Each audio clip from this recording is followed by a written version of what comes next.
Draft raporti konfidencial i Komisionit Evropian është kritik ndaj qasjes që shumica socialiste pati në rastin e ish-zëvendës kryeministres Belinda Balluku, kur prokuroria e posaçme kërkoi arrestimin e saj nën akuzat për shkelje të barazisë në tender. Në limitet kohore, socialistët votuan kundër në parlament. Votimi 47 vota pro, 0 abstenim, 82 kundër. Projekt vendimi nuk miratohet. Më herët, kryeministri Edi Rama kishte kryer disa ndryshime në kabinetin e tij, duke lënë jashtë Ballukun. Ky refuzim ngriti shqetësime në lidhje me parimet e kontrollit dhe balancës, si dhe të barazisë së paraligjit. Përpara se parlamenti t'i kërkojë autorizimi për arrestimin e Ballukut, gjykata e posaçme kishte vendosur ndaj saj ndër të tjera edhe masën e pezullimit nga detyra. Shumica ishte kundër von haptazi, duke ju drejtuar gjykatës kushtetuese për rastin. Masa mbeti në fuqi pasi gjykata nuk arriti të dilte me një vendim. Për Komisionin Evropian, pezullimi konsiderohet të ketë qenë në përputhje me dispozitat aktuale të kodit të procedurës penale.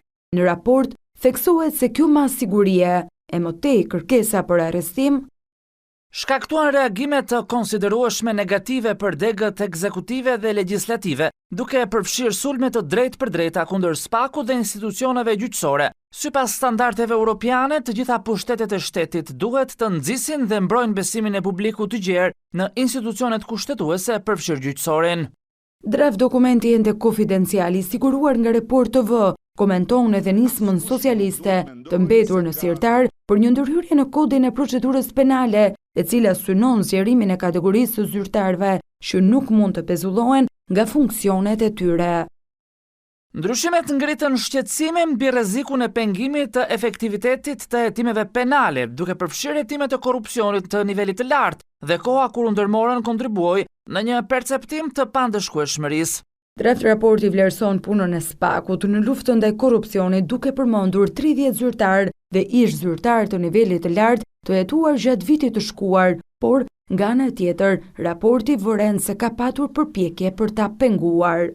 SPAK vazhdon të dëshmojë pavarësi dhe kapacitete të forta për të dhënë rezultate pozitive në luftën kundër korrupsionit në nivel të lartë, pavarësisht nga raportimet për përpjekjet të mediave dhe politikës për ta diskredituar e për ta ushtruar trysni e ndikim të papërshtatshëm.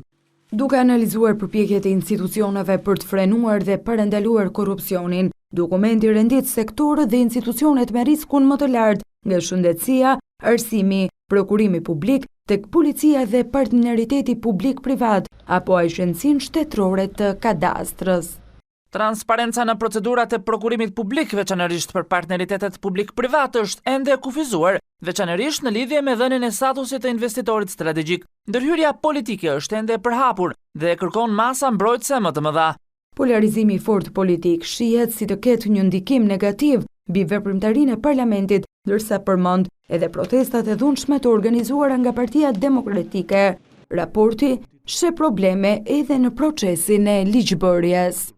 Mangësitë e identifikuara më parë vazhdojnë, duke përfshirë mungesën e publikimit në kohë të drafteve për shqyrtim nga palët e interesuara, cilësinë e procesit të konsultimit dhe ndjekjen e kufizuar. Projektligjet vazhduan të paraqiteshin në momentin e fundit nga një deputet i vetëm, gjë që ndikon në cilësinë dhe transparencën e procesit legjislativ.